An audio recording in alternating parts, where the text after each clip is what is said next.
যুক্তরাষ্ট্রের রাজধানী ওয়াশিংটনে হোয়াইট হাউস সংবাদদাতাদের বার্ষিক নৈশভোজ চলাকালে হঠাৎ গুলির শব্দে চরম আতঙ্ক ছড়িয়ে পড়ে। প্রত্যক্ষদর্শী ও ঘটনাস্থলে উপস্থিত CNN-এর সাংবাদিক জ্যাক টাপার জানান, গুলির শব্দ শোনার পরপরই সিক্রেট সার্ভিস সদস্যরা দ্রুত প্রেসিডেন্ট ডোনাল্ড ট্রাম্পের দিকে এগিয়ে যান এবং তাকে ঘিরে নিরাপদ স্থানে সরিয়ে নেন। এ সময় উপস্থিত অতিথিরা আতঙ্কে টেবিলের নিচে আশ্রয় নেন। অনেকেই হঠাৎ ঘটে যাওয়া ঘটনায় দিশেহারা হয়ে পড়েন।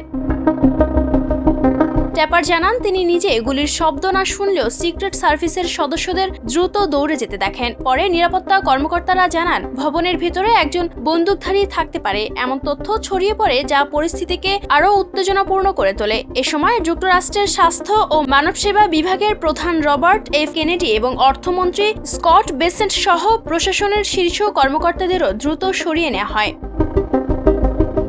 পরবর্তীতে সামাজিক যোগাযোগ মাধ্যমে দেয়া এক বিবৃতিতে ডোনাল্ড ট্রাম্প ঘটনাটি বেশ একটি সন্ধ্যা বলে উল্লেখ করেন এবং দ্রুত ও কার্যকর পদক্ষেপ নেওয়ায় সিক্রেট সার্ভিসের প্রশংসা করেন। তিনি জানান, সন্দেহভাজনকে আটক করা হয়েছে এবং পরিস্থিতি বর্তমানে নিয়ন্ত্রণে রয়েছে। পাশাপাশি তিনি বলেন, অনুষ্ঠান অবশ্যই চলবে। এদিকে বাইরে গুলির শব্দ শোনার পর পুলিশ সাইরেন বাজাতে থাকে, ফলে আশেপাশে আতঙ্ক ছড়িয়ে পড়ে এবং মানুষ নিরাপদ স্থানে ছুটতে শুরু করে। যুক্তরাষ্ট্রের অ্যাটর্নি জিনিন পিরো জানান, তাকে দ্রুত বলরুম থেকে সরিয়ে নেওয়া হয় এবং পুরো হোটেলের নিয়ন্ত্রণ এখন সিক্রেট সার্ভিসের হাতে রয়েছে। সংবাদ অনুযায়ী পরবর্তীতে অনুষ্ঠানটি পুনরায় আয়োজনের সিদ্ধান্ত নেওয়া হয়েছে। সাধারণত এই ধরনের অনুষ্ঠানে নিরাপত্তা ব্যবস্থা তুলনামূলক সীমিত থাকে, যা এই ঘটনার পর নতুন করে আলোচনায় এসেছে।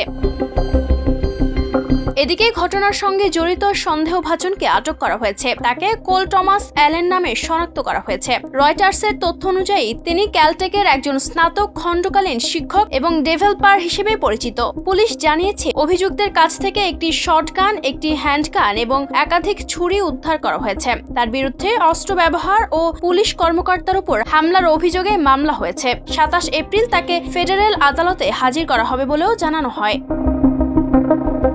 তদন্তকারীদের মতে এটি এককভাবে সংগঠিত ঘটনা এবং বর্তমানে জনসাধারণের জন্য কোনো তাৎক্ষণিক হুমকি নেই। ঘটনার সময় ইউএস সিক্রেট সার্ভিস দ্রুত পদক্ষেপ নিয়ে ট্রাম্পকে নিরাপদ স্থানে সরিয়ে নেয়। পরে তিনি জানান, তিনি ও তার প্রশাসনের সদস্যরা সবাই নিরাপদে আছেন। Ayesha Akter Swarna, campus Times.